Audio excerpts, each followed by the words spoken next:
Hi, and welcome back to Miss Kate Cuttables 1 Minute Make.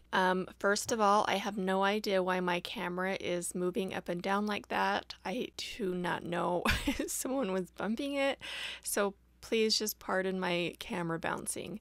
So today we are putting together a barrel with some pumpkins in it. You can see the print and cut on the left hand side. That's what it will look like finished. So you don't have to put pumpkins in this. I thought it would be cute to put some apples in it too. You can use this barrel for different things, even some flowers during springtime. So it's very versatile. The paper that you see on the side is called Fall Days, and that is available on Amazon, and I got that out to see how it would look with it, and it actually looks really cute with this pumpkin barrel. So just so you know, if you want to pick that up, it's on Amazon.